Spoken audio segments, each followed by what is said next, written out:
गांव के कच्चे रास्तों पर नंगे पांव चलता एक लड़का, यही था अर्जुन।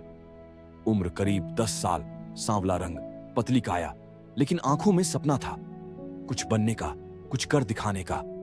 मध्य प्रदेश के एक छोटे से गांव चंदनपुर का रहने वाला अर्जुन एक बेहद गरीब परिवार से था। उसके पिता राम प्रसाद खेतों में मजदूरी करते थे और मां बिमला गांव में दूसरों के घरों में झाड़ू पोंछा करती थी। अर्जुन के पास पहनने के लिए चप्पल भी नहीं थी। स्कूल जाता तो बाकी बच्चे उसके फटे कपड़े और नंगे पांव देखकर हंसते, लेकिन अर्जुन उन हंसी ठिठोलियों को चुपचाप सुनता और हर बार एक बात दोहराता, एक दिन मैं इतना बड़ा बनूंगा कि यही लोग मुझे देखेंगे तो सिर झुका लेंगे। हर सुबह अर्जुन 3 किलोमीटर दूर स्थित स्कूल जाता। रास्ते में कभी कीचड़, कभी पत्थर तो कभी कांटे पड़ते, लेकिन वह रुका नहीं। उसका सपना था पढ़ाई करना और अपने मां बाप को गरीबी से निकालना। उसके गांव में बिजली नहीं थी तो अर्जुन रात को मिट्टी के दिए जलाकर पढ़ाई करता। कई बार भूखा सोता, लेकिन किताबें नहीं छोड़ी। एक बार स्कूल में एक प्रतियोगिता हुई, गणित ओलंपियाड की। गांव से बस 2 छात्र ही चुने गए। एक था अर्जुन। पहली बार उसे जिला मुख्यालय जाना था, लेकिन उसके पास न चप्पल थी न ढंग के कपड़े। अध्यापक ने अपने पैसे से उसके लिए पुराना कोट और चप्पल खरीदी। वह दिन अर्जुन के जीवन का पहला मोड़ था। उसने ओलंपियाड में पहला स्थान पाया।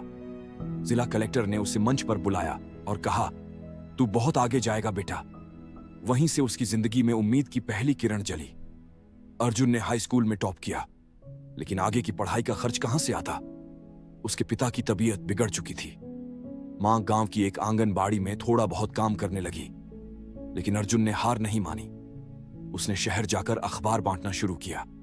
सुबह 4 बजे उठकर वह अखबार बांटता और फिर कॉलेज की क्लास में बैठता। दिन में किताबें और रात में ट्यूशन। कभी कभी सड़क किनारे चाय की दुकान पर बर्तन धोता ताकि कुछ पैसे मिल जाएं। एक दिन उसके कॉलेज में एक सेमिनार हुआ, उद्यमिता और स्टार्टअप पर। उस सेमिनार में बोलने आए थे एक बड़े बिजनेस ग्रुप के सीईओ। जब उन्होंने अपनी कहानी सुनाई कि कैसे उन्होंने शून्य से शुरुआत की, तो अर्जुन की आंखें चमक उठीं। वह दिन, वह वक्त अर्जुन की सोच में एक क्रांति ले आया। उसने तय किया कि उसे भी अपना कुछ करना है। एक शाम वह बस स्टैंड के पास बैठा हुआ था और देखा कि लोग लोकल खाने पीने की चीजें खोजते हैं, लेकिन कुछ अच्छा विकल्प नहीं मिलता। उसने वहीं से शुरुआत की। एक ठेला लगाया, गांव का स्वाद नाम से। शुरुआत में बहुत लोग हंसे। कॉलेज के दोस्त तक बोले, तेरा क्या होगा बे अर्जुन, MBA करके समोसे बेचेगा। लेकिन अर्जुन रुका नहीं। वह सुबह पढ़ाई करता, दिन में ठेले पर काम करता और रात में ग्राहक की फीडबैक पढ़ता। उसने सोशल मीडिया पर अपने स्टॉल की तस्वीरें डालनी शुरू की। देसी स्वाद, शुद्ध प्यार। धीरे धीरे उसका स्टॉल फेमस हुआ। उसने बाकी शहरों में भी ब्रांच खोलने का सपना देखा। लोगों ने निवेश करना शुरू किया। वह अपना पहला छोटा रेस्टोरेंट खोला, बिना किसी भव्यता के, लेकिन सच्चे स्वाद के साथ। 5 साल में अर्जुन ने एक ठेले से 27 रेस्टोरेंट्स खोल दिए। उसका ब्रांड अब एक फ्रेंचाइजी बन चुका था, गांव का स्वाद। एक दिन वह अपने उसी गांव चंदनपुर लौटा। इस बार उसके पैर में ब्रांडेड जूते थे, लेकिन वह उतरकर नंगे पांव चलने लगा। मिट्टी को छुआ जहां से वह चला था। लोग जुट गए। कुछ पुराने साथी जो कभी उसका मजाक उड़ाते थे, अब सेल्फी लेने आ गए। अर्जुन ने गांव में एक स्कूल बनवाया। हर बच्चे को मुफ्त शिक्षा और जूते देने का वादा किया। कहा, मैं कभी बिना जूते के स्कूल जाता था, अब मेरे गांव का कोई बच्चा नंगे पांव नहीं चलेगा। कलेक्टर ऑफिस से आया एक अधिकारी बोला, आपका नाम अब जिला गौरव सम्मान सूची में जोड़ा जाएगा।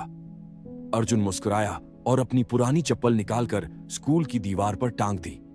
एक फ्रेम में नीचे लिखा था, इन चप्पलों ने मुझे चलना सिखाया, बाकी सफर मैंने खुद तय किया।